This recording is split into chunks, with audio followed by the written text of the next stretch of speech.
It is the Mosley Show. Welcome to our draft day special.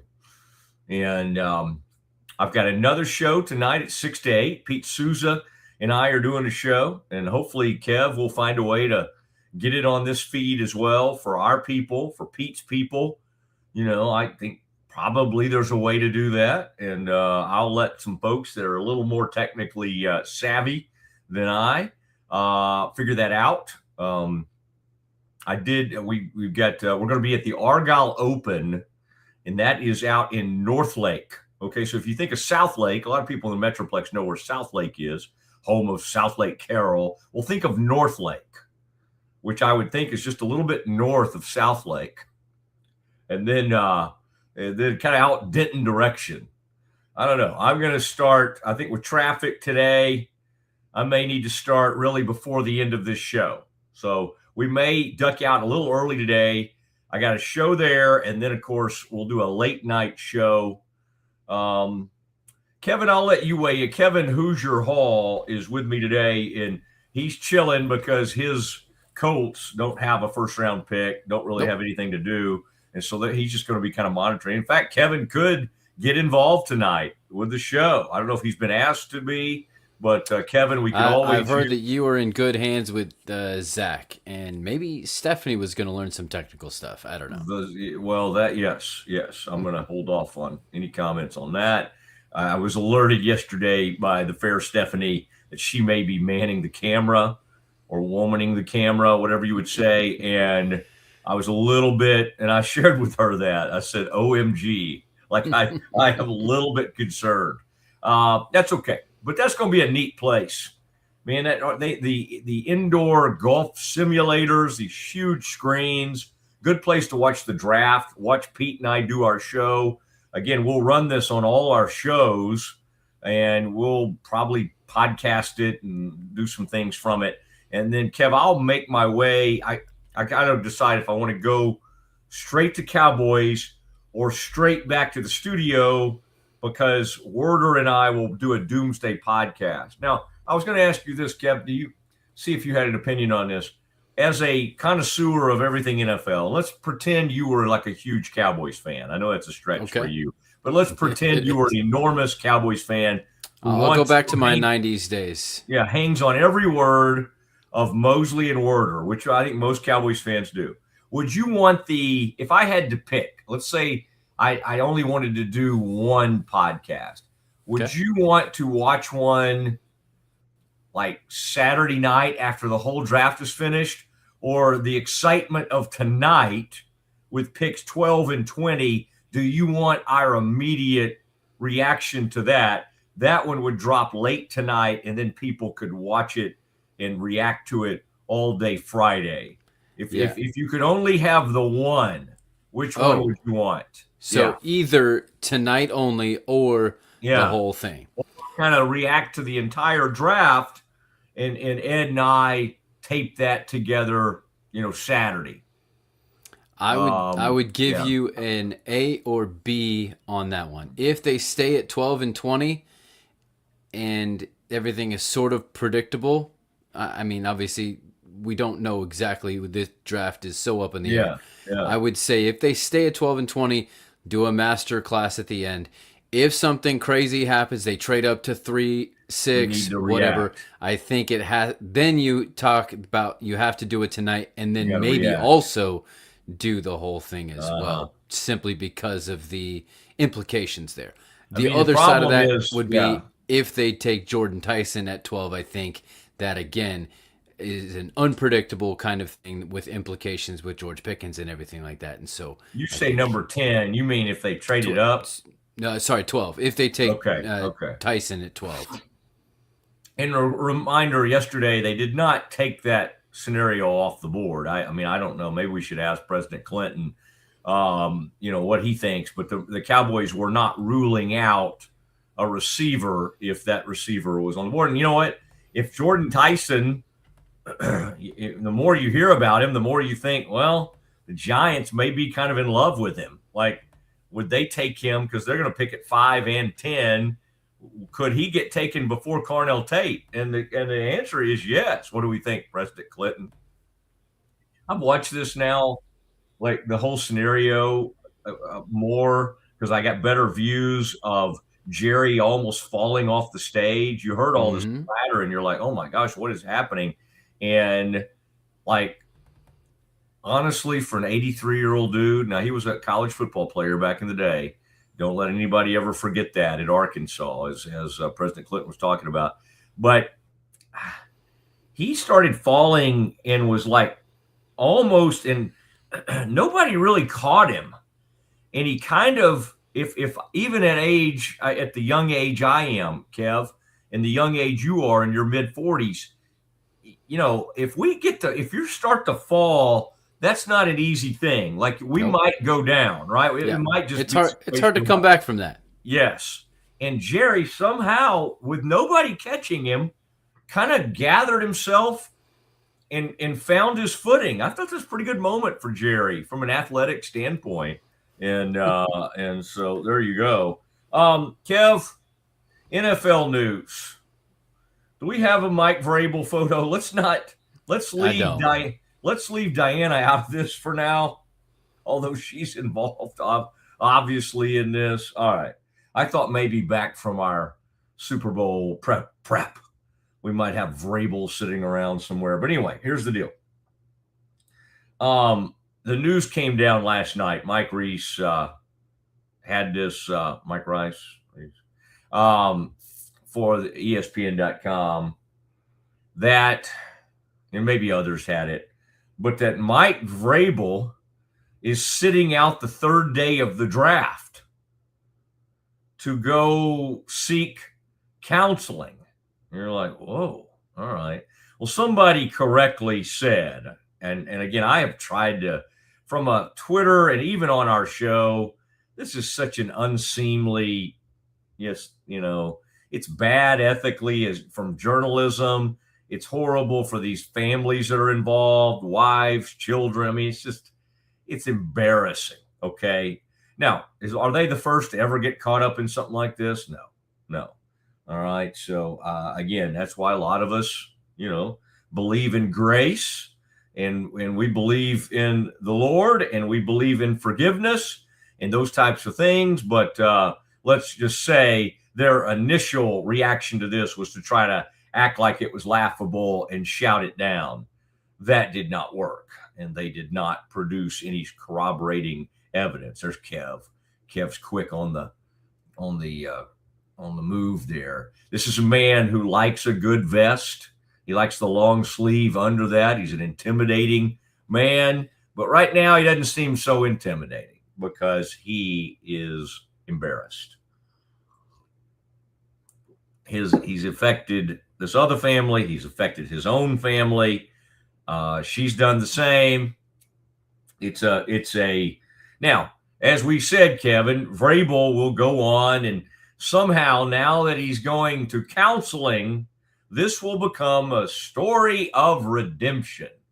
If his wife does stay with him, it'll be, the family and, what he learned from it and all of that. And then that'll be fine. That'll be fine. Now whatever happens to Rossini's career, I would say something like Barstool is in her future because quite honestly, while I find some of it humorous, what they do, let's not act like they're going to be very judgmental on moral failings or somebody having an affair and all that kind of stuff. They're not going to be like, she was getting scoops by, her ethics are questionable. Her morals are questionable. I would say Barstool, if they took that stance, that would be one of the first times they've taken the moral high ground on something. All right. And again, I've been on with Big Cat and PTF commenter or whatever it is. What's he called? Pro football. Yeah. PFT commenter. I've been on with them, all that. It's fine. I mean, they are funny. And so good for that. But here's the news. From a football standpoint, the Patriots, and we'll get to our Cowboys, okay? I have thoughts on what the Cowboys are going to do, and then I want to share with you Bill Barnwell, the decorated columnist from ESPN.com, will be joining us in about 15 minutes. All right, so that'll be good. Uh-oh, Kev, people are calling as we speak. I think it's probably just spam. I don't know if I took a call from somebody, Kevin, or if this is happening to everybody. My spam calls and all that has just hit a new horrible level. And I don't exactly know how to head this off at the pass. But anyway, his quotes were basically, let's see, he addressed the media the other day. He's now come out and said, as I said the other day, I promised my family, this organization, this team, I was going to give them the best version of me that I can possibly give them. In order to do so, I've committed to seeking counseling starting this weekend. This is something that I have given a lot of thought to, and it's something I would advise a player to do if I was counseling them. I've always wanted to lead by example. I believe this is what I have to do, is to be the best husband, father, and coach that I possibly can. This is not an easy thing for me to admit, but it's one I know will make me a better person. I appreciate the support everyone has given me and promise a stronger resolve as a result. All right. This came last night. The comments out there, immediately I saw someone go, this means there's more news coming. All right. He's sort of getting ahead of, hey, I'm going to go take the third day off. Now, the crazy thing is the Patriots have 8 of their 11 picks on the third day. And on the third day, God.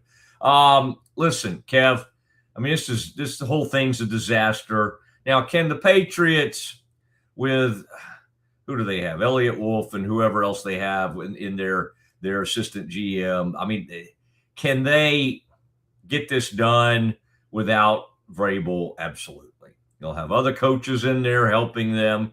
He will be able to be consulted by phone. And you say to yourself, well, couldn't he wait till Monday to enter counseling, or Saturday, and not hurt his team from the draft? This, to me, comes across as largely symbolic. Like, I'm going to make a sacrifice and step away from my duties. This is how serious this is. I'm going to show this to the public. I'm going to show this to my team. I'm going to show this to my family. That's what this is about, as he steps away to do that. Now, what has happened is, in the aftermath of this, the New York Post this morning, or whatever time it was, has released new photos that show Diana Rossini and Mike Vrabel hanging out at a dive bar in New York. Now, I don't know what a dive bar is in New York. I know what a dive bar is in Texas. This looked pretty nice to me, to be a dive bar. It's I think they said it was Tribeca Tavern.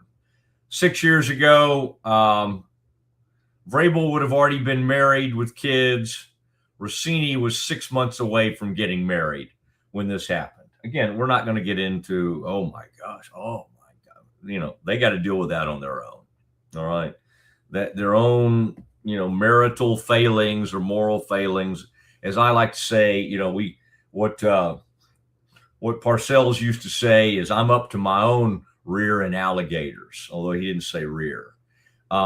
We all have our own personal things or personal lives that we're dealing with. So I'm not going to get up on my soapbox and go, what was she doing? She was almost about to be married. Listen, that's up to them. All right. Now, again, the part from me being a longtime journalist that's troubling, she was with ESPN at the time. She was a reporter. It looks like she was compromised. He would have been the head coach of the Titans at the time. She was breaking news on the Titans. It's a bad, bad look. And I know people want to say, well, look at the men out there. Look at what they do. Well, okay. Yes, I'm sure they've crossed lines. I'm sure there's some chummy kind of stuff that's happened that maybe from a journalistic, ethical standpoint, maybe doesn't check all the right boxes. But I would say I have not heard of any of these several insiders, these top insiders, like being in intimate relationships.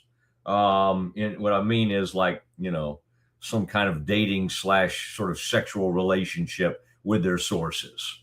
All right. This is a bad, bad look on everybody's part. So that is why it now looks like Vrabel knew more was coming out. And so he wanted to kind of get it out there. I'm going to spend some time in counseling and I will be stepping away because at least that shows that I'm taking this seriously enough. Now, let the record reflect their first instinct was to, shove this thing aside. Crisis management, I think, counseled them, or they counseled themselves. Let's see what we can do to basically act like this is a non-story. That did not work because they could not come up with corroborating evidence.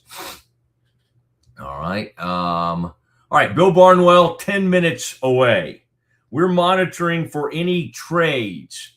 Kevin, I was noticing that, a story today on just the trendiness of trades, even this Dexter Lawrence trade we've been talking about, which is, the Dexter Lawrence to the Bengals for the 10th pick.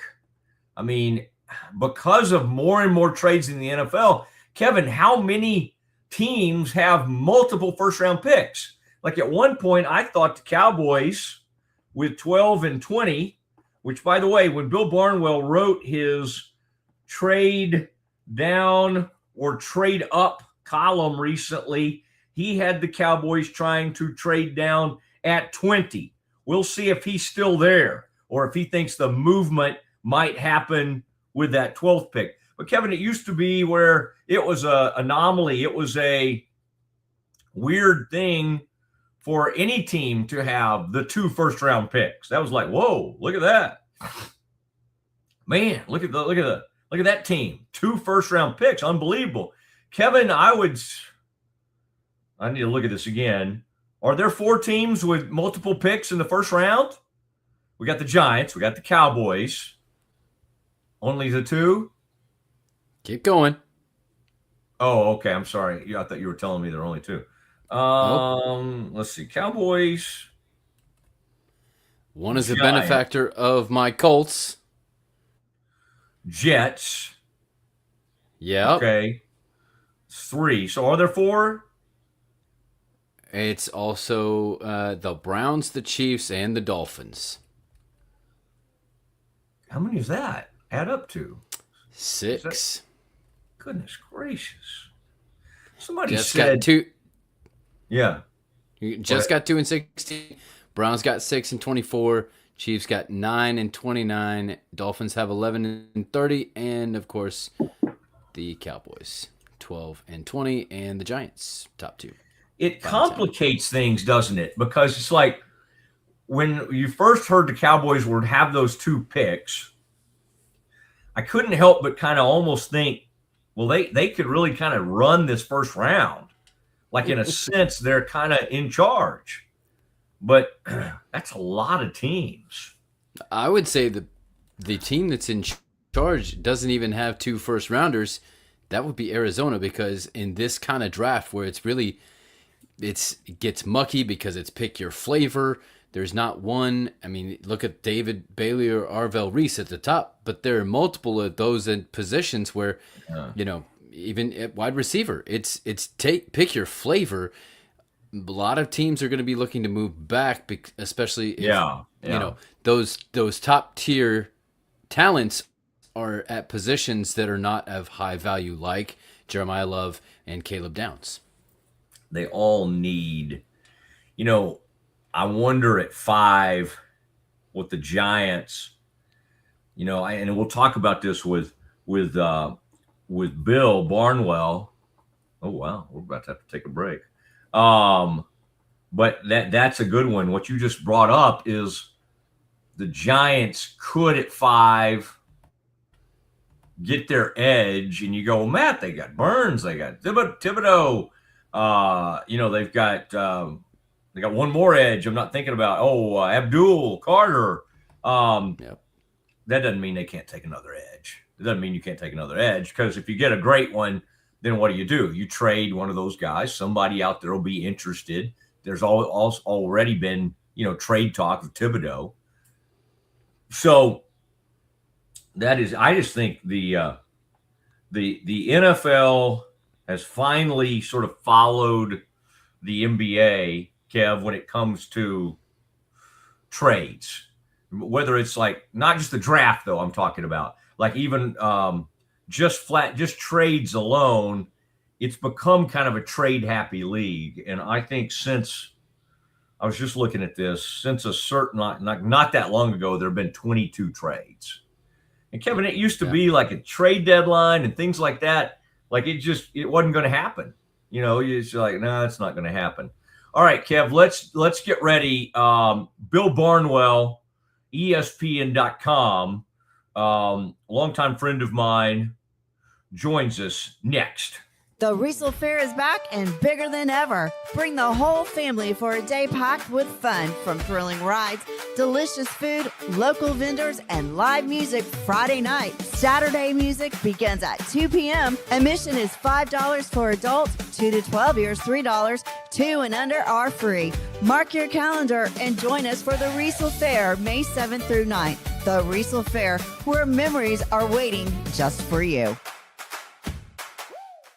This year, I made a New Year's resolution. I want every business to own a new copier from CTWP. Call me, Leroy the Copier Dog. Let's get you a copier delivered today. CTWP, your local copier company. Okay, that was really great for the first time on your own. Let's maybe take a break and then we'll come back and do some more. Sounds great.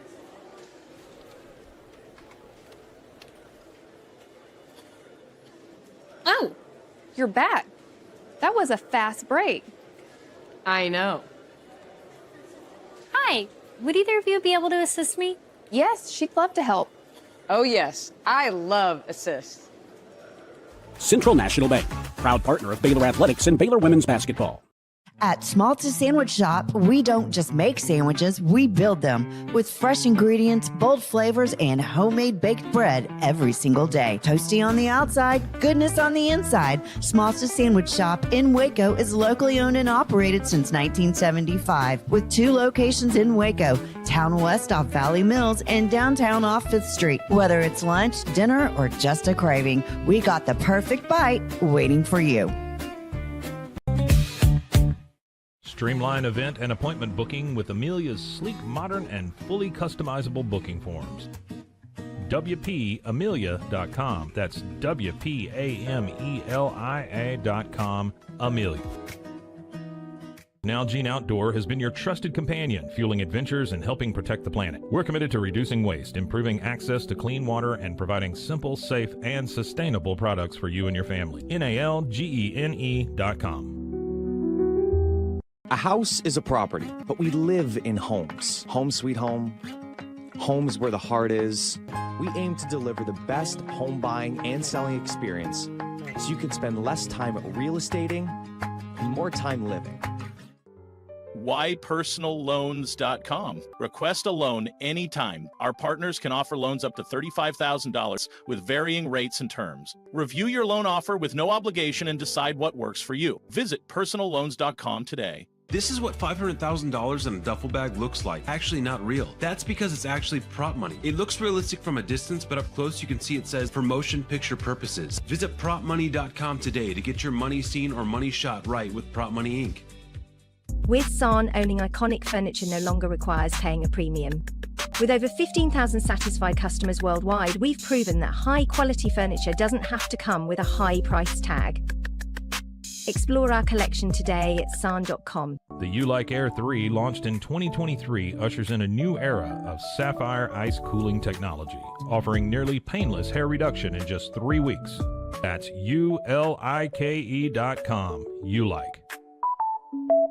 VivoSun's mission is to empower growers with stylish and effective products, making indoor growing accessible and enjoyable for everyone. Visit vivosun.com today and get started making growing plants and vegetables easy and automatic. It's the Mosley Show, and I've taken off my sunglasses to pay respect to my longtime friend, Bill Barnwell, now joining me. Bill, great to see you, and I love the man. I really enjoy your podcast, and I see all those books. You're a learned man back there. I kind of have to lean in here and see what all you have behind you. I assume those are not all sports books or anything. A man who has a varied interest. But unfortunately, a lot of these are sports books on that shelf. We have some other non-sports books on the lower shelves, but I'm not going to lie, they're nowhere near as neatly arranged as those shelves, so we're not going to show those at the moment. I remember that massive Football Outsiders book that y'all would produce, and I used to take it to games, and people like Gene Wojciechowski and whoever was there with me would find themselves, if they saw it or saw me peeking through there, they would suddenly go, let me see that. And I remember one time at a Cowboys-Bills game, Gene, late into the night, I don't guess we actually had deadlines, but you know what I'm saying, we were trying to get our stuff in, and he was going through there, man. That was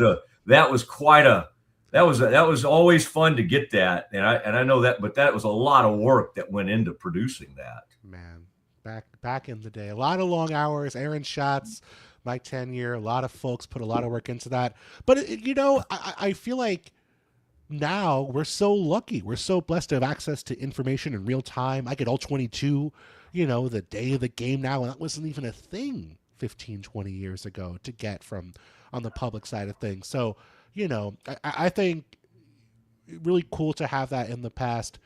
The sheer amount of information we have right now is so staggering, and so it makes it such a fascinating league to cover. I mean, we know so much more, and yet we know so little at the same time.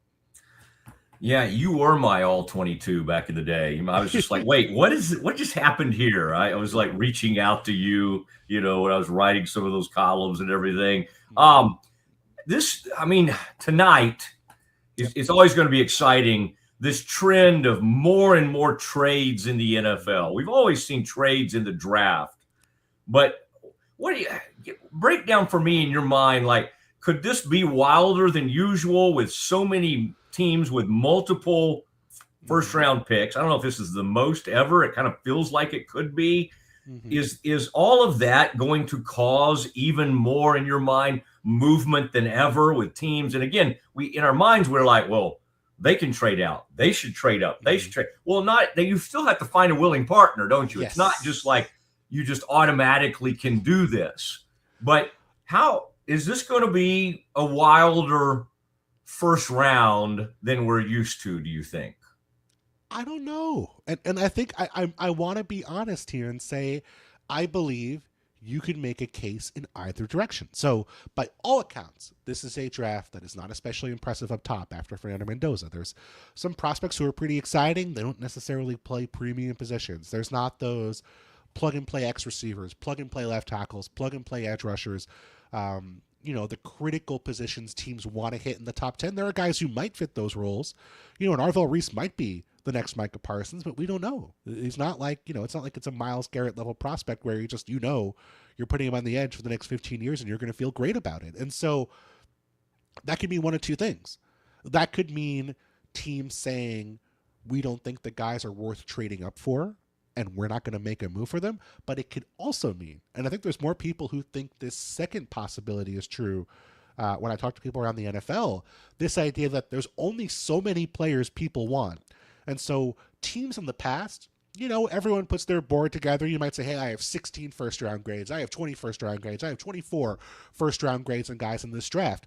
And normally, those guys aren't the first people off the board. You can wait and get one of those guys where you pick, even if it's in the 20s, even if it's in the 30s.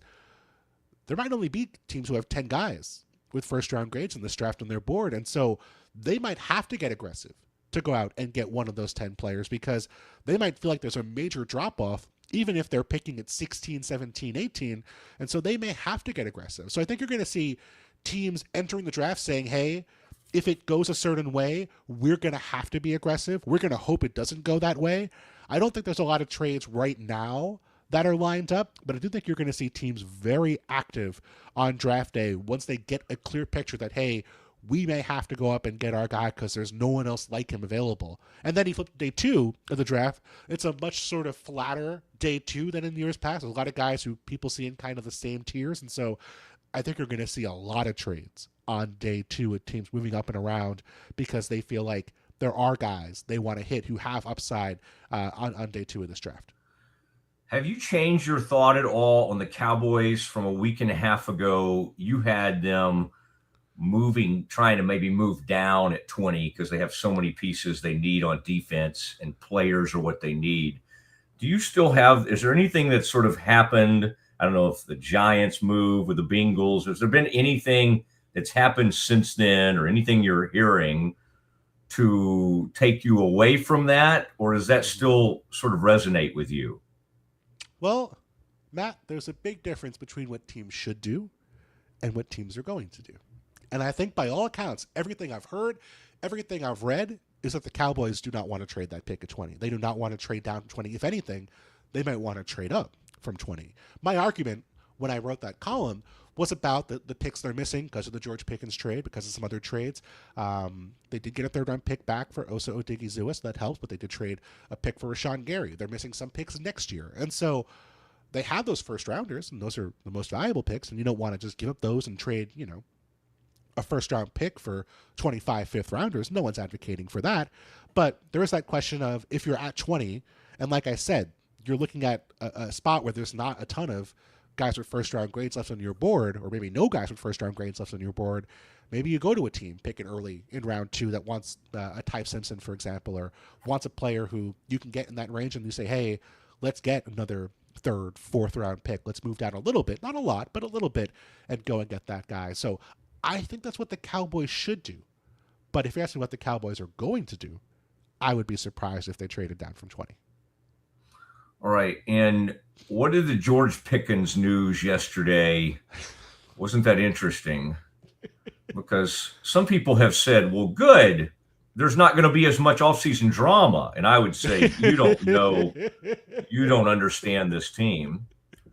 Because, it could create even more drama because they're drawing the line in the sand, and now he can just not show up to anything.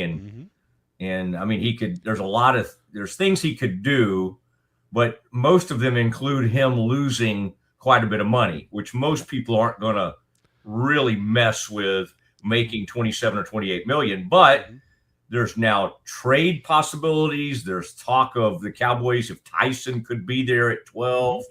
People are starting to kind of fall in love with him after that recent private workout and all. Where do you think his value is, and how do you think it should work out? Since you were kind of thinking of the Cowboys, because the Cowboys may do something wild. You never know with Jerry, but how should they play this?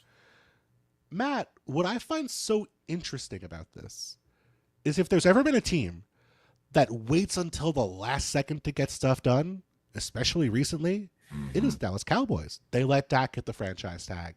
They waited until started training camp to sign Zeke to an extension all those years ago.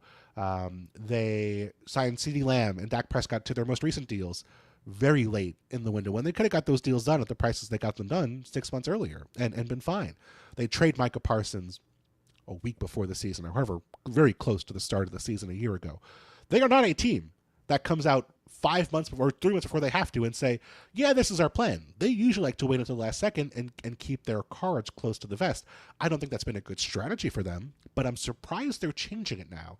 And the fact that they're doing this now, to me, indicates they want to trade George Pickens. They don't see him as a long-term option. Obviously, he is a fantastic football player, but I think evaluating it independent of what the Cowboys are going to get, I don't think it's crazy to say the Cowboys should not be in the long-term business with George Pickens, no matter how good he was last year. Obviously, they got him at a reduced price because of what was going on in Pittsburgh. He was not seen as a core player there.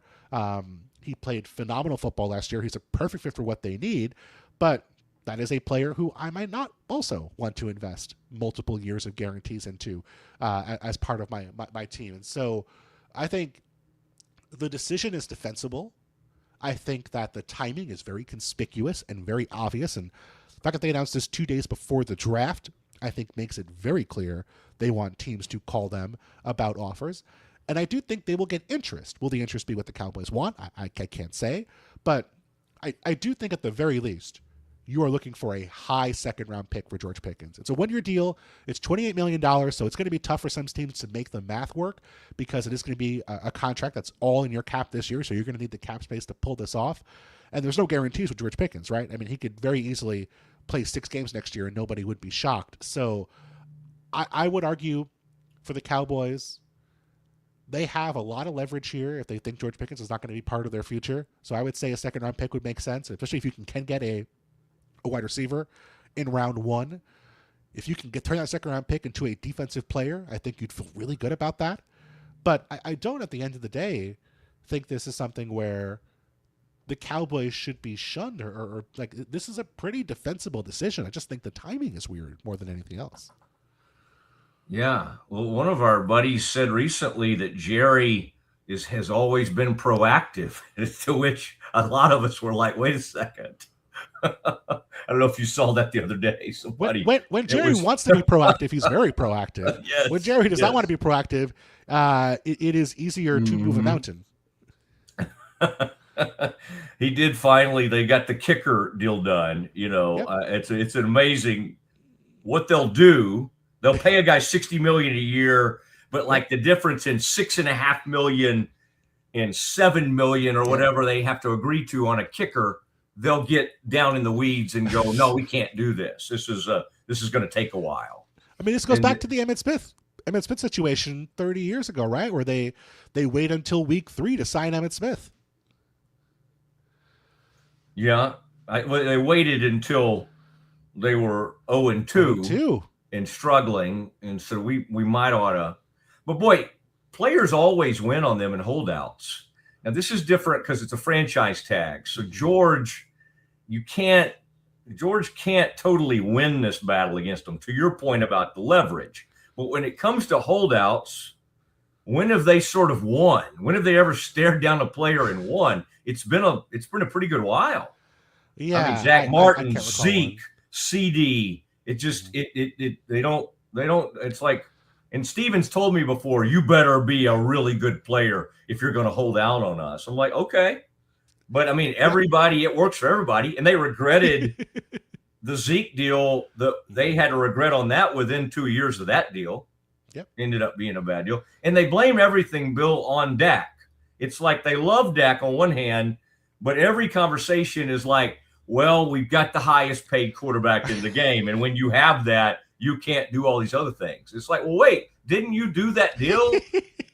Like, I don't, like some other third party showed up in the middle of the night and dumped the Dak Prescott contract on them, which, by the way, would not be so big if they had retained their leverage and signed Dak Prescott after his 3rd year in the NFL, which they chose not to do. They played the franchise tag game.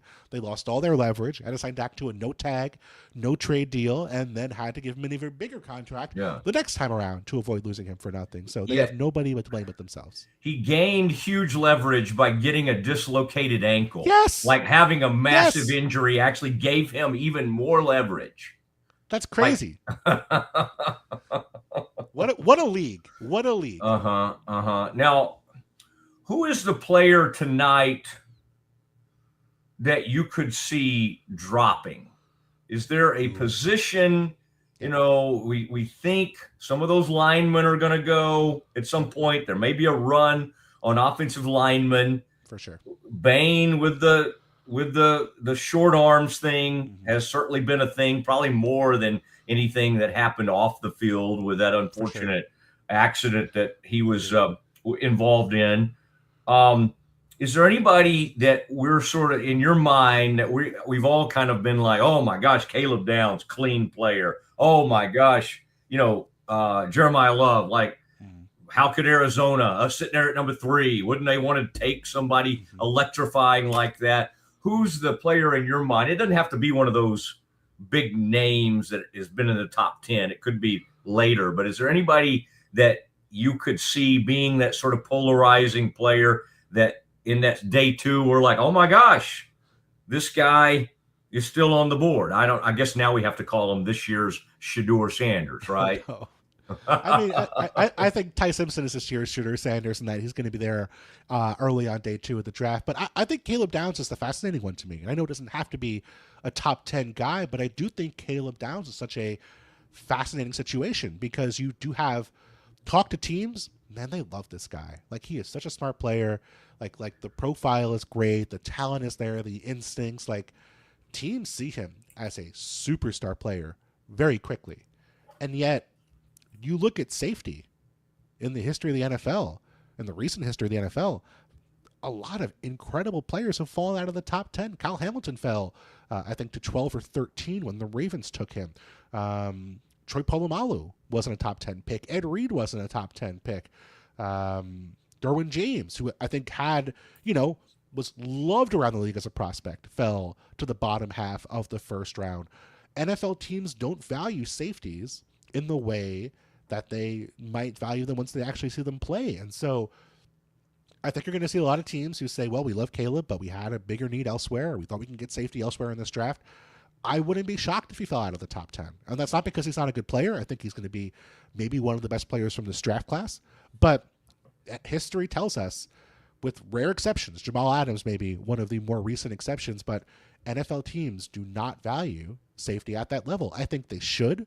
I think the range of Vic Fangio-style defenses around the NFL, you're relying so much on your safeties to fill the run, to be that extra part of the run fit, to mask your pre- and post-snap expectations or intentions, to play too deep and have to, scope out coverages and read what route distributions are. I mean, you're asking so much of your safeties now in the NFL.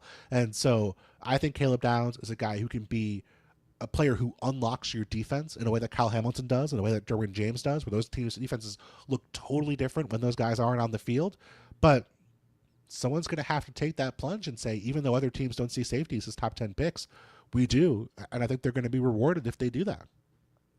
All right. Do you think Max Crosby plays for the Raiders this season? Or could you see the Cowboys? There's another place they could get back in on that deal. They did not want to do 2 first-round picks. Turns out Baltimore didn't either in the end. Cowboys team doctor was noted. They sort of used him as a human shield, Dan Cooper, Dr. Dan Cooper, we talked to him. So I'm sure Dr. Cooper's like, really? You're going to throw me into this?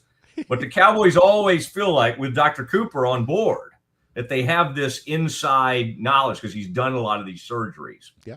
And all of that. Do you think somebody's going to get back in here with Crosby with all the weirdness that happened with that? I think they have to. I mean, for the Raiders, I understand you wanted 2 first-round picks. That's a sunk cost at this point, unfortunately. But that organization had said, hey, we're moving on from Max Crosby. Not because he's not a good player, but just because we're not close to competing with him.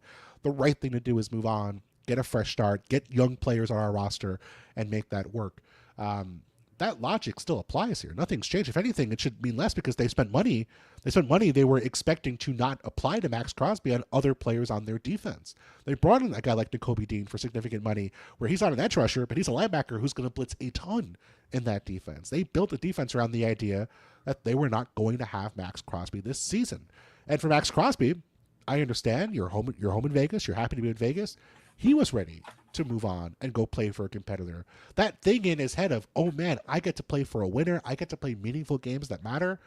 Maybe the Raiders will be great this year. I mean, they're going to add a quarterback. They added a new head coach. That does lead to, significant improvement a fair amount of the time. And I have expectations they're going to be better this year, but they don't look like they're going to be this year's Commanders from a couple of years ago or the Texans from the year before. If they are, more power to Max Crosby and the Raiders. But I just think once you have a foot out the door, it's easier to imagine you walking out the door than it is walking back in and staying there in the long term. So, I mean, there's the Eagles possibility where the A.J. Brown rumors are there. I think that's going to be probably a Patriots trade, but, I just think if you're the Raiders and you get a pretty decent offer for Max Crosby, and you have a defensive player you like, you can get a first-round pick for here, where you can get one of those players who might replace Max Crosby here, I think you'd be crazy to not say yes to it just because of the reality that organizationally you were done. So I do think he gets traded most likely before the start of the season. If not, he could be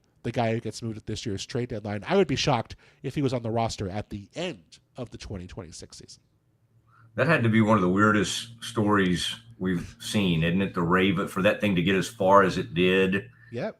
And then to back out on that thing and have him on campus and then have him sitting there like, well, where's the cost? I mean, you and I know a lot of these people. I've known Eric for a lot of years and I like him a lot, but it's just like, it's just interesting. I just wonder how long that'll stay with the Ravens. I mean, again, teams are going to deal with them because everybody, needs to get things done. So it's not like, oh, we'll never deal with the Ravens again, but it's a pretty, I mean, in some ways, the Patriots have always sort of been the villains of the NFL.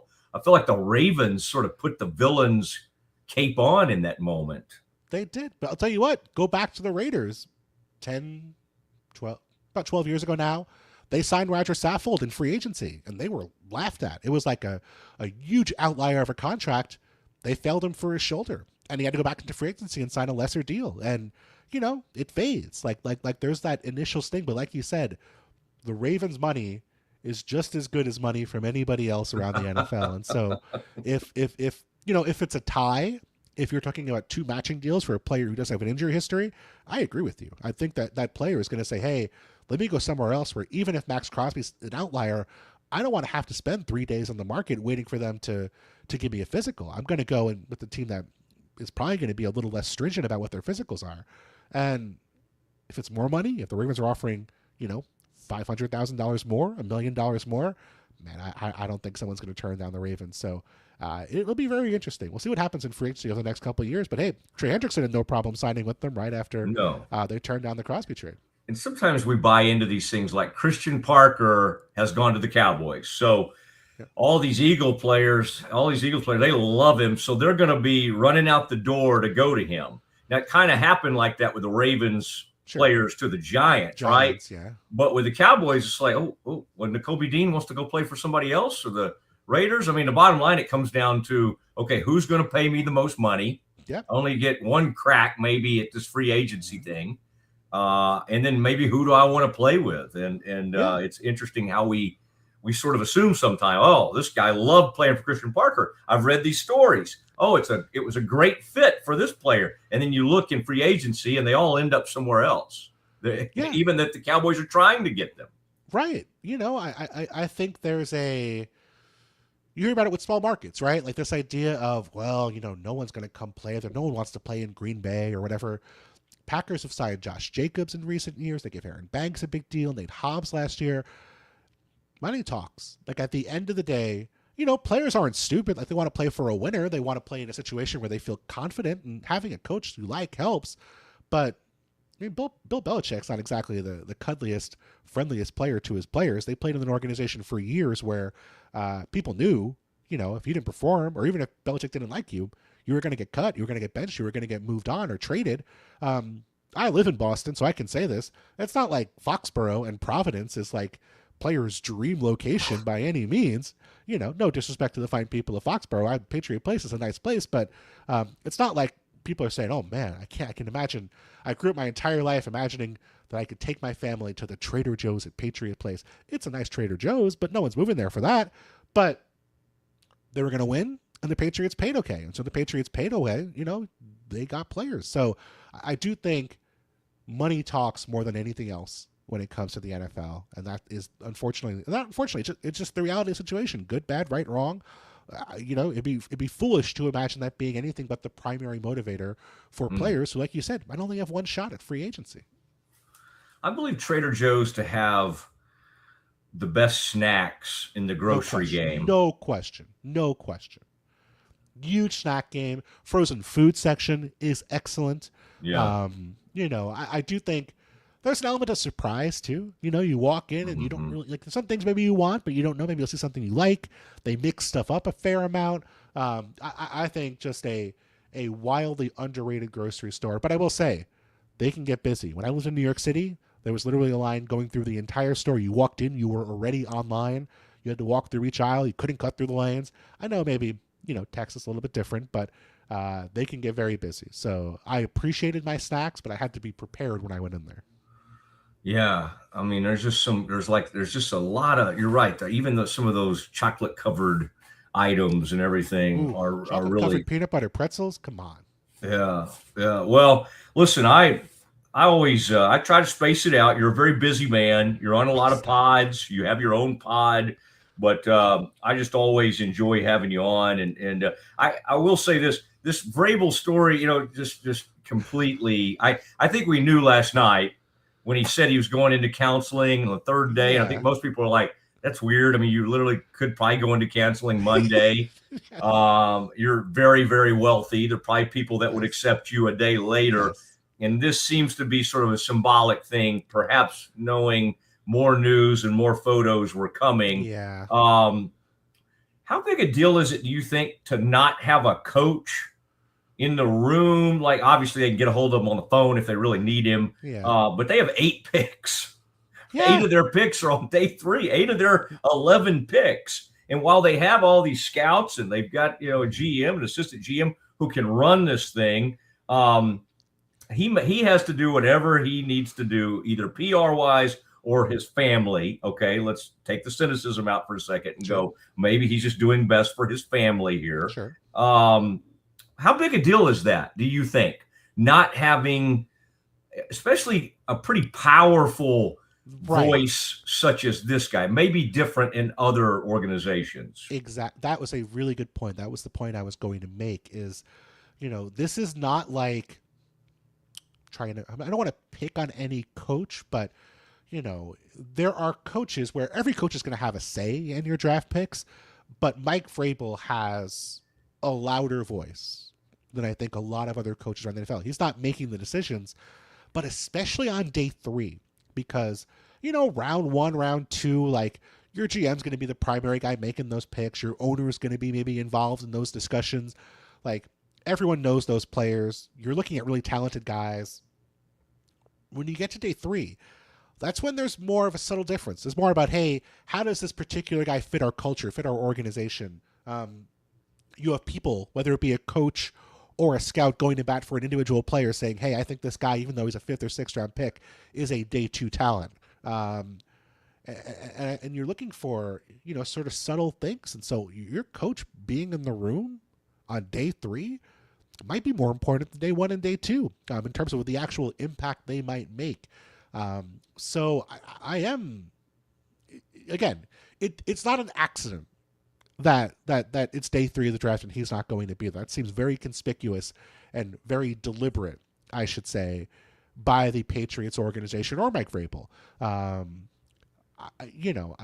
The reporting on the case, obviously, or case is the wrong word, but the reporting on the incident is out there. I don't need to give my opinion on what happened, but certainly, this feels like a very deliberate and conspicuous thing from the Patriots organization to say, hey, we are doing something about this. Whether you can think that's right or wrong is your opinion, but it's not an accident. Put it that way. Yeah, man, I'm telling you, there's just, when you start seeing pictures, always, well, there are going to be more. And so that's an extremely unfortunate deal. Okay. Matt, yeah, every year there's stuff that happens in the NFL that I was not expecting, that hasn't happened before. Yeah. You're always on your toes. The Laramie Tunsil situation from a few years ago, this league's never boring. It's never like, oh, same old stuff. No. There's always weird and interesting things happening. No. Was it Laramie Tunsil who like that photo of like within like minutes of that scandal breaking on draft, right? Literally like hours before the draft, right? He's got like that minutes before the draft. He's got some sort of mask on. Yes. A photo that apparently you used to smoke whatever he was using to smoke. And then there was an Ole Miss player who right before the draft, I think we found out, had jumped off a roof or something. I think there was some synthetic marijuana involved. I think you remember that one. Yep. That was an go, edge go back rusher. to the Rocket Ismail situation 30 years ago. Again, where, a guy who went to go play in Canada, which seems crazy to imagine now, but, at the time it was a real thing. Jeez, that is wild. Yeah, to even think. And there's always that somebody, right, that has something happen. You're like, why would you, I mean, again, like there was some police activity recently where it's just like, okay, did you really need to arrest him? And he wouldn't move from the sidewalk. But you're also like, well, young man, you're like biggest moment of your life's coming up. Could we probably move off? Yeah. If somebody's hollering at you, I don't know. Again, it's just a crazy. I know. Crazy and probably, Bill, people, I've been told that at like 1 or 2 in the morning, they don't always make like the perfect decisions. The good news is I have a 1-year-old, and so I am asleep at 9 p.m., let alone 1 a.m. So it's too early for me to make bad decisions. I went around the horn, put the picture of your newborn up that day, and what a cutie. I just remember thinking that is awesome. So nice. I hope you've got it on a decent, sleep schedule now. And I remember that book, Baby Wise, I think it was called, and that was extremely helpful because within a couple of months or whatever, once you finally get on that sleep schedule, you're okay. But there are some trying moments, which, I don't know if husbands get to say that. Why? It's different. Yes. It's different. I try to be careful about how much I complain, but he's been such an easy baby so far. We've been very lucky. He's been great sleeping through the night. He's happy. He's healthy. He's about to start walking, hopefully. He's crawling everywhere. He's babbling. He's learning some words. Hasn't learned analytics yet, so I can't debate analytics. Otherwise, he's doing great. Yeah, that makes 2 of us there.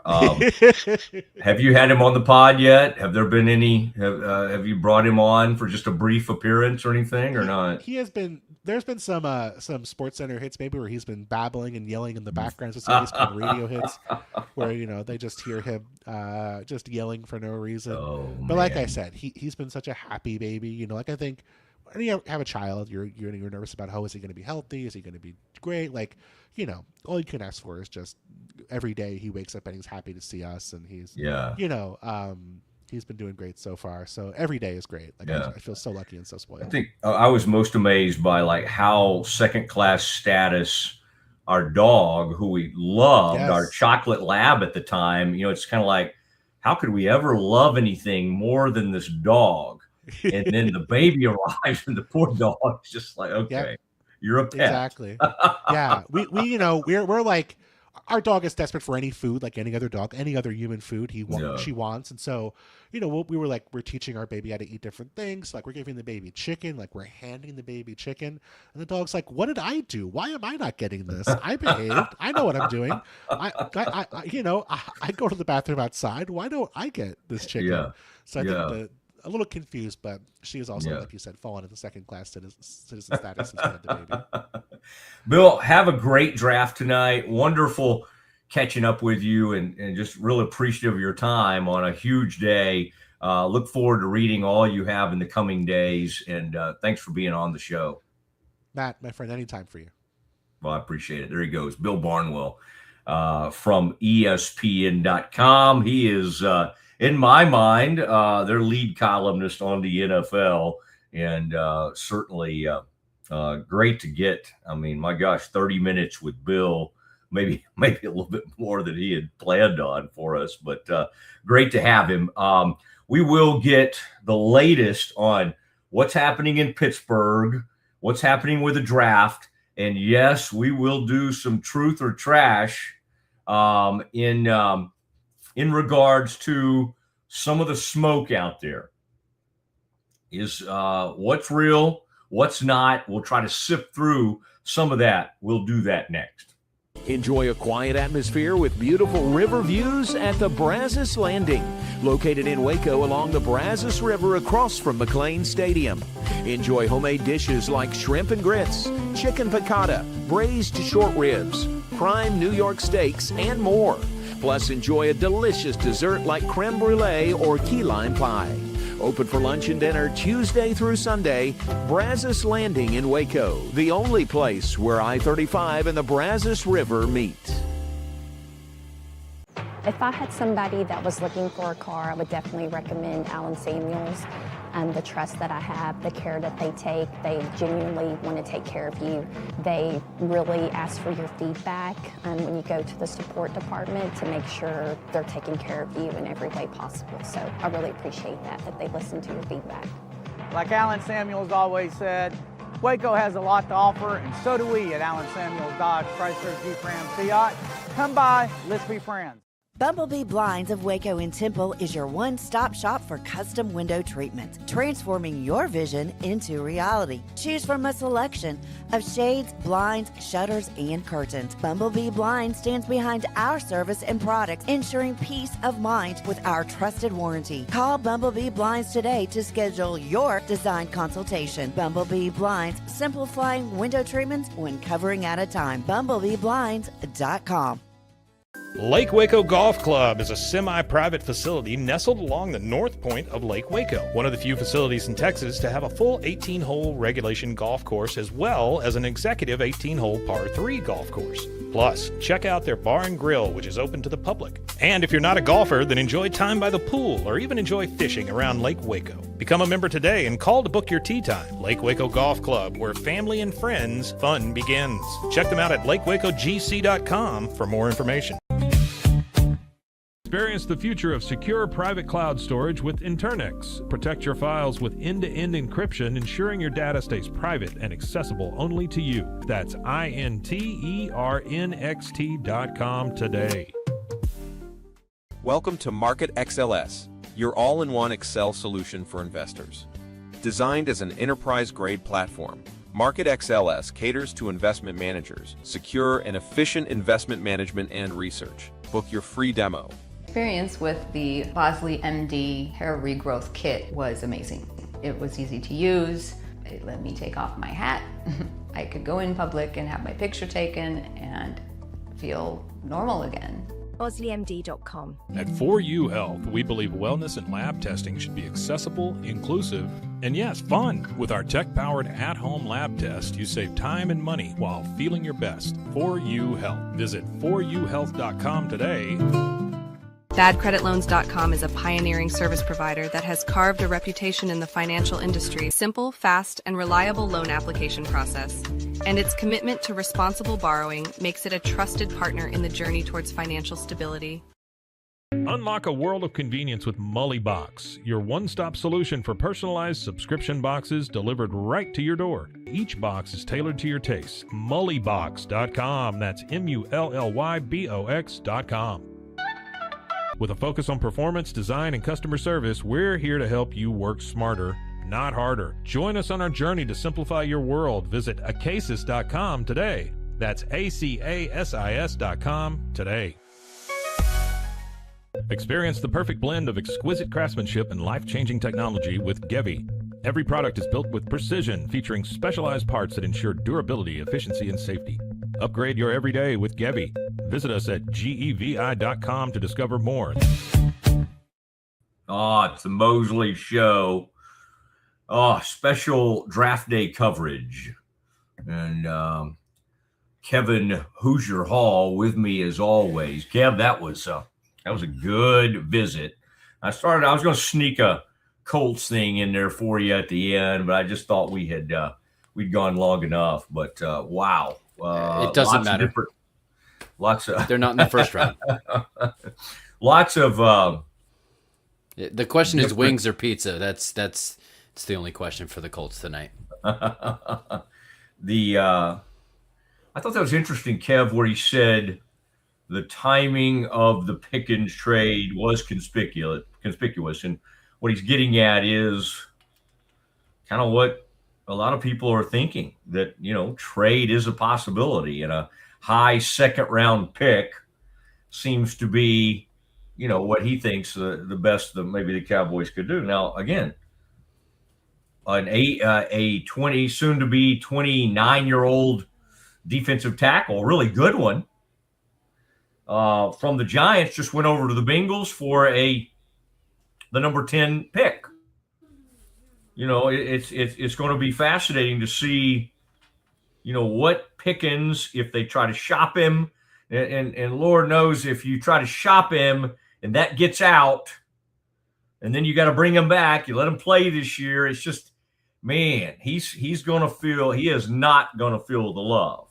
And I think most people, can't really relate and understand, like, well, wait a second.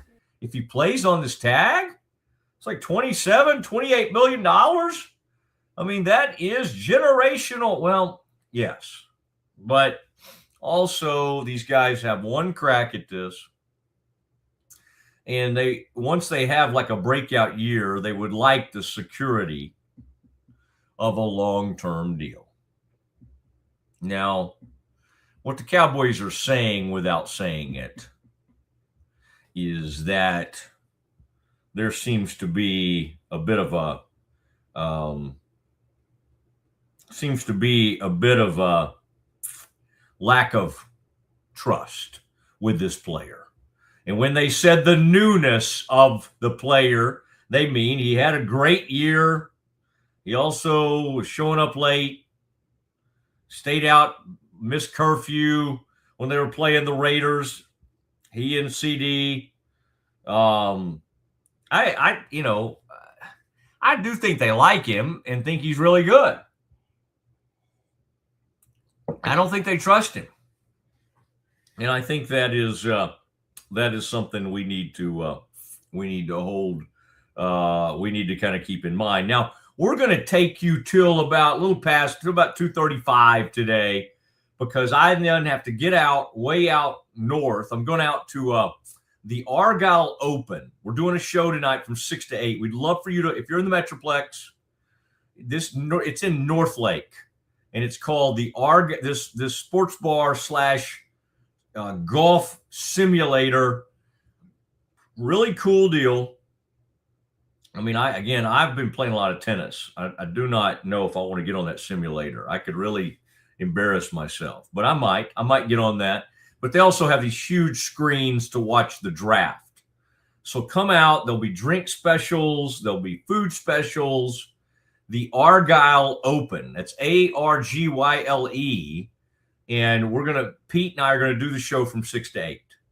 And I don't know, we may just do the show for all the people that be out there anyway.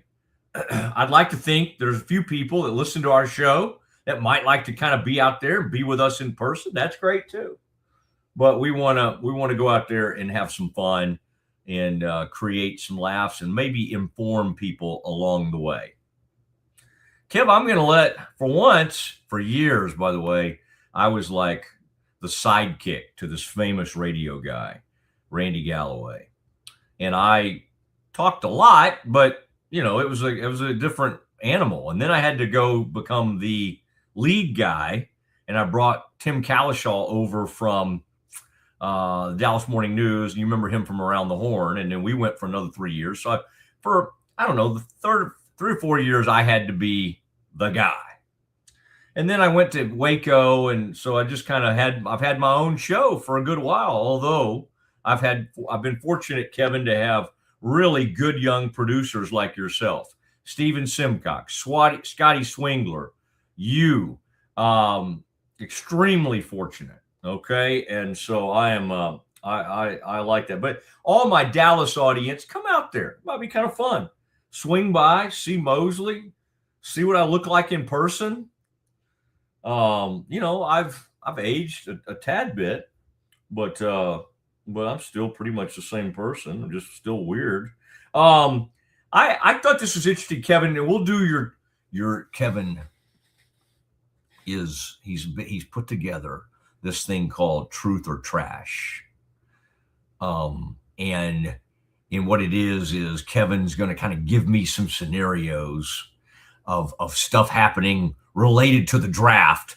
And I'm going to say that's trash. That's not happening. Or I might say truth. That has the ring of truth to me. All right. I did want to say, though, I'm looking at a couple things today. I didn't want to miss any breaking news this afternoon, because sometimes there's a draft day trade that we need. The big news was last night. Mike Vrabel is going to miss the final day of the draft. It's 8 picks. I thought Bill Barnwell was very good on that. Now he liked my point, and then he kind of expounded on that. That's pretty cool that we got like one of ESPN's top columnists on the day of the draft. All right, he writes really interesting, thoughtful. He's kind of the lead dog over there. So I thought that was pretty good. Let's pat ourselves on the back, Kevin. I'll give Kevin credit too. Because Kevin had to set it all up and get a hold of him and, kind of get him going. So that was good. And, Bill's a man. Kevin, I decided, because I knew Bill would not be wearing a ball cap. Did you notice today I decided to go ahead and I thought that had more to do with your live my tonight. Thing later? Yeah. No, I would probably have time to quickly shower before that. But it's some of that. Kevin, I think maybe the people at Argyle Club or the Argyle Open would be okay with me showing up with a ball cap tonight. But sure, I'll probably go with like a decent, like kind of what I have, like a decent button down, good pair of golf slacks. When you meet a professional golfer in person, they have a line right here. From their cap and stuff? They all wear hats. Yeah. Yeah. That's a fair point, but we are going to a golf place. That's a fair point. I may put on one of my nice cricket. I got a couple of cricket, like a gingham type seersucker cricket kind of shirt, which is a golf brand. I think they might like that out there. I'm going to see. It may be too wrinkled. Kev, real quick, before we get to Truth or Trash, and you can stay with me for this, Dane Brugler's final mock draft, he does a good job for The Athletic. He's kind of their huge, we got so many mocks. I'm trying to think. I think Sonny Styles dropped in Is it George That's the wrong one. That's okay. And is this Daniel Jeremiah? Okay, good. Because I was about to give you Brugler. Now Brugler has Mansour Delane dropping down to the Cowboys. That's that cornerback out of LSU. I think that'd be good.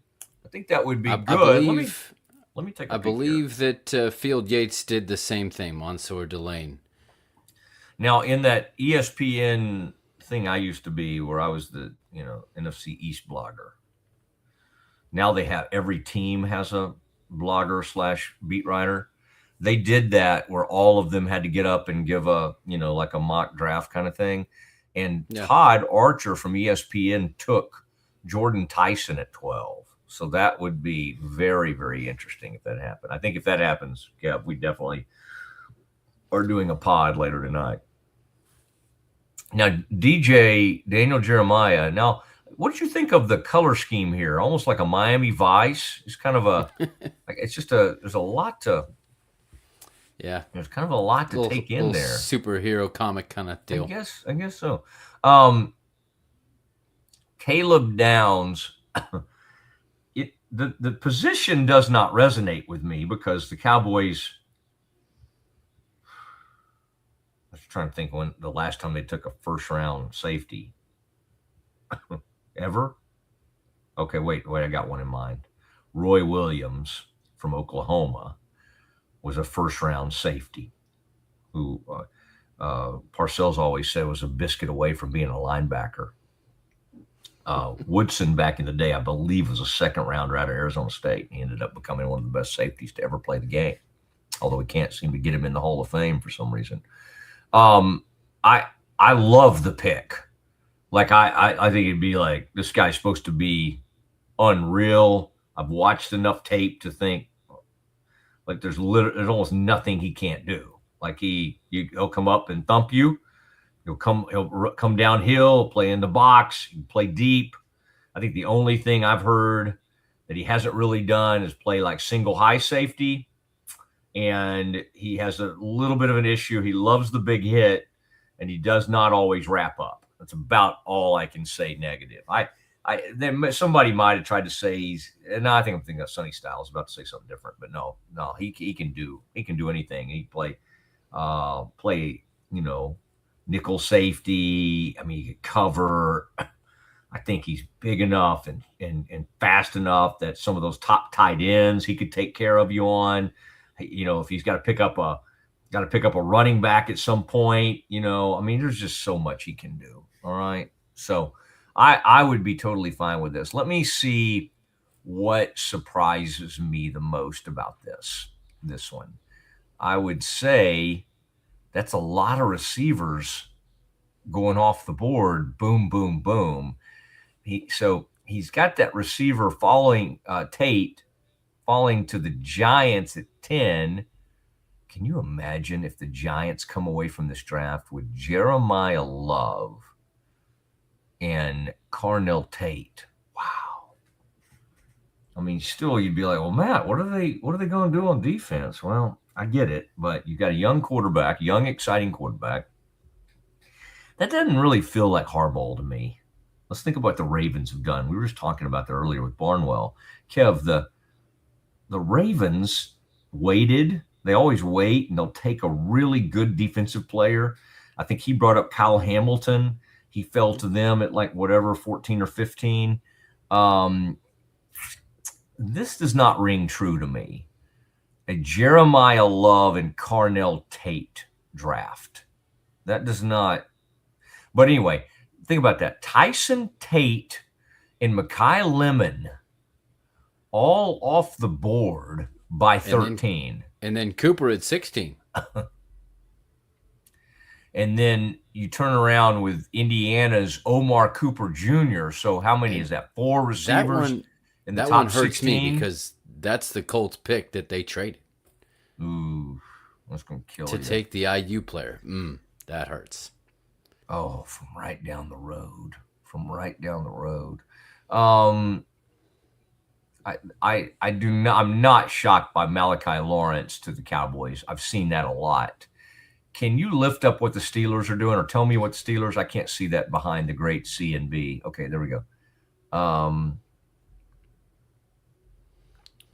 I love that pick for the Browns, by the way, at 24. And people love that guy. I say Ioane. To me, that's kind of far for him to fall at 22. Yeah. Now, Ty Simpson to the Cardinals at 26 is very interesting. I think Barnwell and others think that Simpson's going to fall into the second round, and that would not shock me. Stooks is a player some people thought the Cowboys could trade down and even get in the second round. That's who they have going to the Chiefs. What is Stooks? DB? That's somebody. Okay. And then Chris Johnson to the Patriots. Chris Johnson and Peter Woods, both players that have been mentioned possibly to the Cowboys. Again, Cowboys don't have a second round pick right now. So the most likely thing is to bail out of that 20 pick and see if they could get if somebody wanted that 20 pick, if they could, the best case scenario would be to bail out of that pick and either get a later pick in the first round and then pick up a second rounder. Now I don't know if they can make that happen. They could end up with 2 third rounders though. I mean, that'd be pretty great.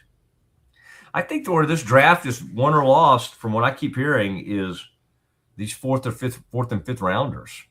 I think there's some great quality in 4th and 5th round. It's like that's kind of where it comes. I think people are not as excited as you might think, even at the top of this draft.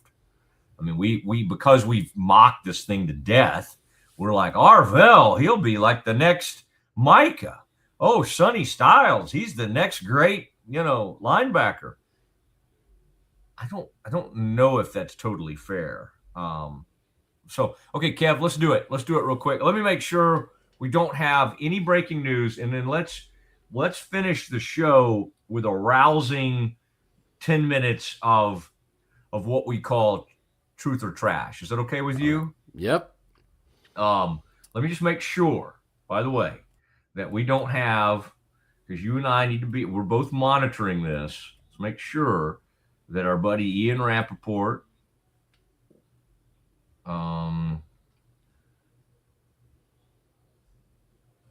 the plan remains the same with Mike Vrabel expected in the draft room tonight. All right, so nothing's changed there. All right. I think what happens is Shefty and Ian kind of agree to just kind of chill out for a few hours leading up to the draft, you know, and then what'll happen is about 5 or 6, we might get a little story or two, might get a little something interesting dropped. All right, Kev, let's do. This is usually where we do some. Well, I don't know if this is not usually where, but we'll take a quick break from the basketball, the portal, which again I'm always very interested in. And Michigan let's picked check up a player. Oh, great! I'm sure he's. I mean, I just assume he's awesome. Who was it? Was he good? Was it a big man or what? Let's see. I saw it quick in passing. See if I can find it again. Oh, so some of these guys are just getting in the portal. UCF had a pretty good player just going to portal. God, I'd love to get that kid. That kid can score. Jordan Burks is a forward. He's a pretty good scorer. Oh, LSU transfer forward Jalen Reed is committed to Michigan. Yep. 6'10" junior, 10 points and 6 rebounds at LSU. So I'll just assume he'll be incredible at Michigan, you know, and help them win another national title. Right. Isn't it funny? I mean, you're like, if Michigan can take a UAB player and make him amazing, how hard could it be to take an LSU player? Well, and I would say this. I would say this though, in defense of Yaxel in UAB, he was putting up great numbers at UAB. Yeah. This kid at LSU is just kind of like, you know, okay numbers. Although I would have taken him in a heartbeat at Baylor. All right. What do you have for us? Truth or trash? Truth or trash, draft edition on the opening night of the draft. I got to give you some Cowboys stuff. We've spent some time, but in light of Daniel Jeremiah's mock, Caleb Downs will absolutely fall to the Cowboys at 12, and they will definitely take him. Is this truth or trash? Trash. Trash. I don't think he'll fall there. I mean, I just think he's such a great player. But again, we're going to find out, aren't we? All these people are saying, hey, positions aren't that big. You know, it's not so much about position anymore. It's about, is he a great player or not? I'll say 2 things are true here. It's trash that he's going to fall. But if he does fall, it's trash the Cowboys are going to take him. Wow. Because I just don't. I mean, again, they may love him, but so you don't think he'll fall that far, but if he does, they will still pass on him. Yes. Wow. They'll try and trade out. That is bold. They'll try to trade out because I think somebody at that point will be like, freaking Caleb Downs is available at 12, and somebody's going to come roll up the board. Hey, and then the Cowboys I volunteer my Colts. The Cowboys are going to end up getting to pick, you know, they might pick 20th and 24th and pick up a 2nd or 3rd round pick. Caleb's brother is already in Indianapolis playing receiver for the past couple of years. So let's Josh Downs. I know him. I know the young man. He's great. We call him Josh First Downs because that's all he does is get first downs. So then speaking of position, Ty Simpson. Oh, real quick. Yeah. Do you know who this kid's uncle is? Downs? Yeah. I saw him in the draft video, but yeah, I'm not. His uncle is Dre Bly. Okay. The old cornerback from the Lions. Right. And somewhere else. All right, go ahead, sir. So, Ty Simpson, speaking of position and where they get drafted, will go at 16 to the Jets. Trash.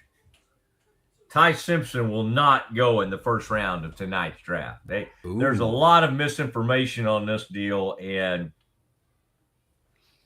Orlovsky got himself in trouble because he tried to get cute and he tried to kind of downgrade Fernando and again, I would have been fine with him saying nice things about Simpson, but he kind of used it to put down Fernando.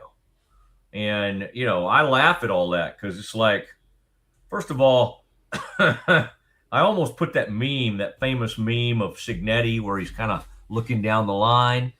And I almost put that up when they gave Kalen DeBoer. I don't think you and I have even talked about that. Kalen DeBoer got a $12.5 million a year. He got $2 million a year bump, 7-year deal, like a big extension. I'll talk about that tomorrow on campus. That's fine, but I just can't. I mean, how can you, when you see that, how can you not think of 38-3? Like, it's just the only thing I can think of. Yep. They got their rears handed to them out there in the Rose Bowl. The only time those poor old Bama kids showed up and they looked up in the stands and they said, boy, Bama people, we're going to be here. We're going to take over. We're going to take over this stadium out here in Pasadena.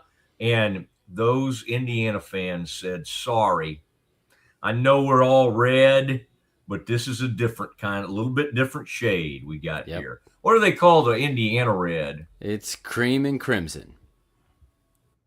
So it's exactly the same red. That's what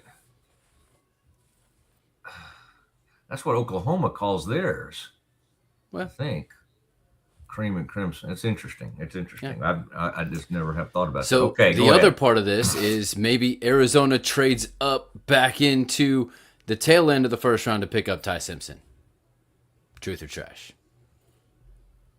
They're 34, and they would trade up into the later, the last few. Yeah, I mean, Jeremiah had him taking him at 26. The Cardinals. So I guess is that what he's doing? Is trading like up? Trading. Yeah. No. I'm gonna stick with my guns. He's not going in the first round, and right. I'm fine later tonight when he goes 15th or 16th. You saying, ha ha, that's fine. But I don't think he's going to go in the first round. All right. The Cowboys will absolutely, definitely take Jordan Tyson at 12 after the whole George Pickens franchise tag thing. Trash. Yeah, I mean, I don't know what they're doing, and they may need a receiver if they try to get a second rounder for Big George. But boy, to me, they'd be getting too cute. They got rid of a generational pass rusher, and you'll say that to people, Kevin. They'll go, "But he got hurt. He got hurt." Well, are we certain? Is that the world we live in, where we go, well, he would have had the same injury with the Cowboys? I mean, how weird are we? I mean, it was an enormous trade, and people are like, well, they got this, they got Kenny Clark, and they got 2 first-round picks. Whatever. I mean, what do they need now? What are they back in the draft desperately needing? They got 12 and 20, and they can't get the pass rusher they want. Oh, wait, did they have like one of the best pass rushers of the past 2 decades? Oh, yeah. Oh, but they got Rashawn Gary. Oh, yeah. Rashawn went like 10 weeks without a sack. How'd that go? What'd they have to get? People. Oh, it's crazy. All right. We got Here's time one for that's gaining traction. The one that's gaining traction is Jeremiah Love will be taken by Arizona at 3, giving him the highest guaranteed money ever as any running back.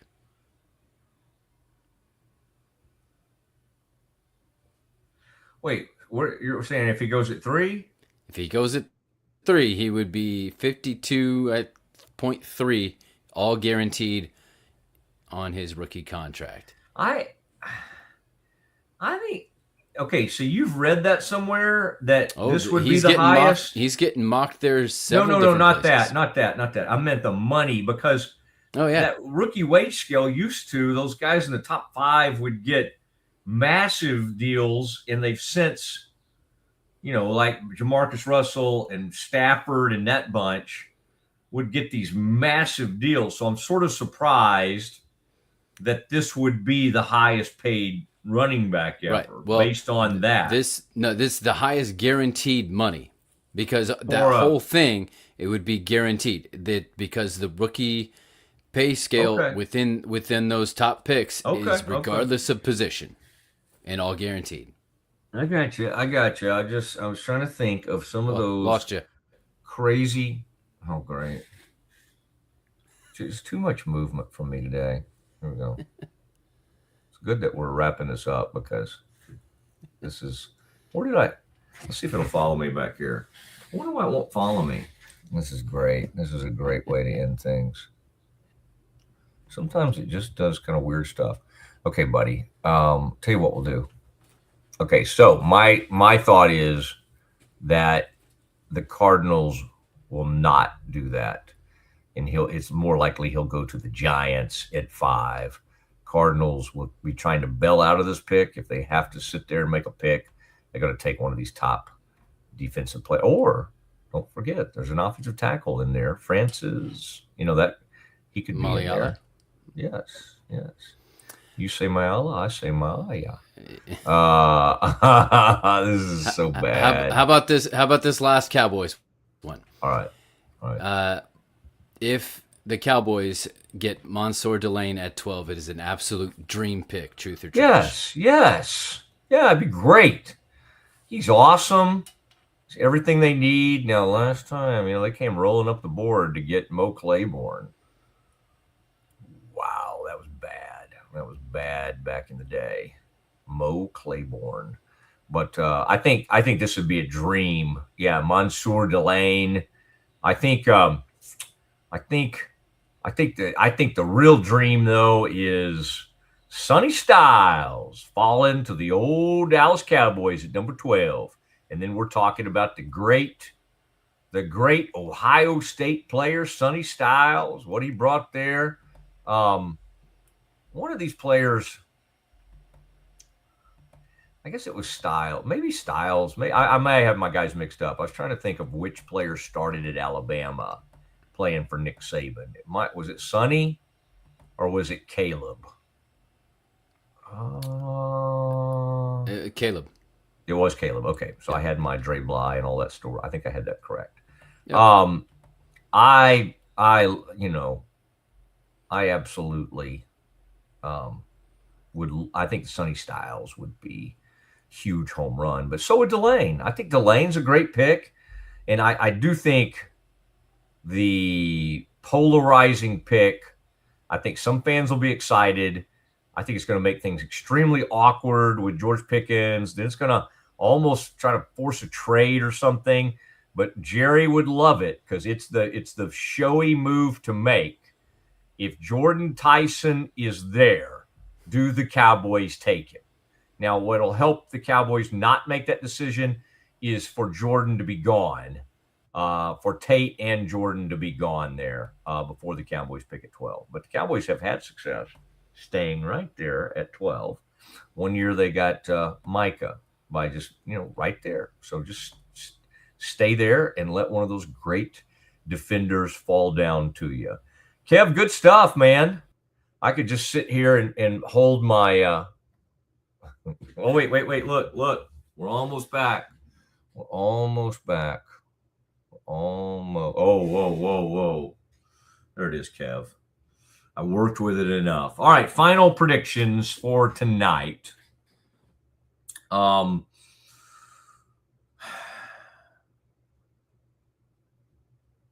It's more likely they bail out of the pick than move up. I do think they would kill for a second round pick. I think that 20th pick, it just really depends on who's there, because they say they've given about a dozen first-round grades. Somebody's going to get shoved down to them at 12.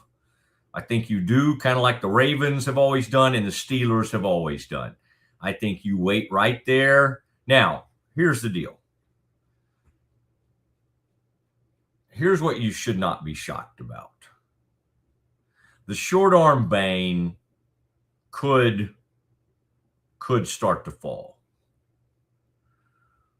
If the Cowboys take him, I don't think it's reason to go crazy and be all mad and everything. I think it's a sign that, yeah, we have got to have an edge. And would they take Reuben Bane over Sonny Styles or Caleb Downs? I don't think those guys will be down. I think Styles will be long gone. And Downs may be too. But the answer is maybe yes. I think Reuben Bane, because, and I get it, man, you've got to get past the arms thing, and there's not like a ton of great edge rushers over the years that have short arms. I get it. But this guy was massive disruptor. This was, in some ways, this was the most disruptive force in this entire draft. I think you think seriously about taking Reuben Bane at 12 if he's there. Over Jordan Tyson. And yes, maybe even over Delane. That would be a very interesting choice if you have Mansour Delane or Reuben Bane. Wow. But just don't, I'm just saying, I think Cowboys fans have forgotten about this. Keep it close. Keep this in mind. And I think there is a possibility that Reuben Bane at the end of the night is a Dallas Cowboy. And when you run into somebody this week, just say a kind word. Go, I found out this first by listening and watching Mosley, the Mosley Show.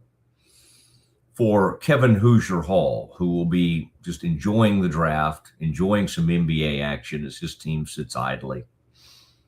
For Rogue Media Network, including such people as Mike Hamilton, Zach Burke, Corey Dickman, many others. We really appreciate Stephanie, Kendall, the whole gang. We appreciate you. I'd like to, again, ask you to join us tonight. Thank you, C&B. Thank you, The Landing. Love you, Brazos Landing. Love what you do. I tried to get out early today, Kevin. We're going to get out a little early because we got a big show tonight.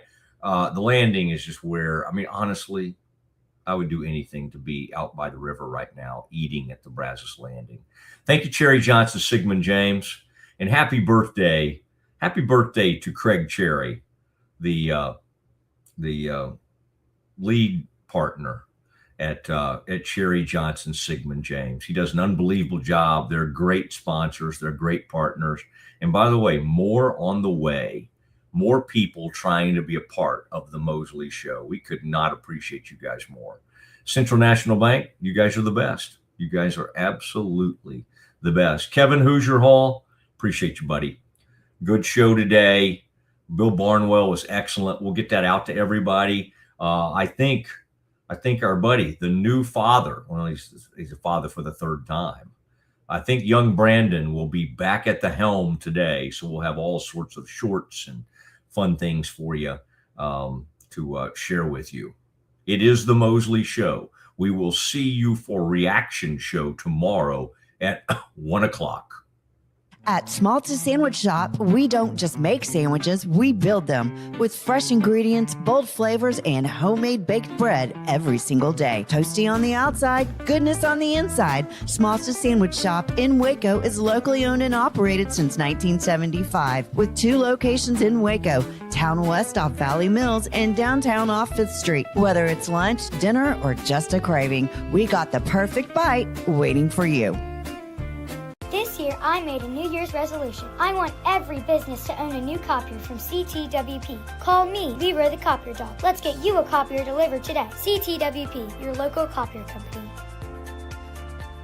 The Riesel Fair is back and bigger than ever. Bring the whole family for a day packed with fun, from thrilling rides, delicious food, local vendors, and live music Friday night. Saturday music begins at 2 p.m. Admission is $5 for adults, 2 to 12 years, $3. 2 and under are free. Mark your calendar and join us for the Riesel Fair, May 7th through 9th. The Riesel Fair, where memories are waiting just for you.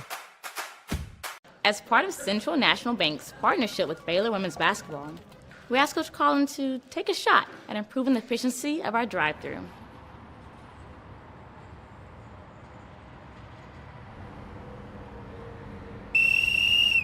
The lane is open! Drive the lane! Attack the lane! Go! Go! Go! Go! We have a few kinks to work out. Is this what you had in mind when you invited her? No. I think you should say something to her.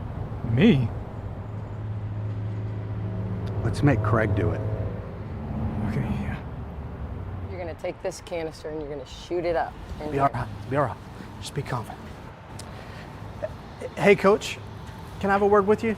Craig, not right now. I'm with a customer. Okay. Central National Bank, proud partner of Baylor Athletics and Baylor Women's Basketball.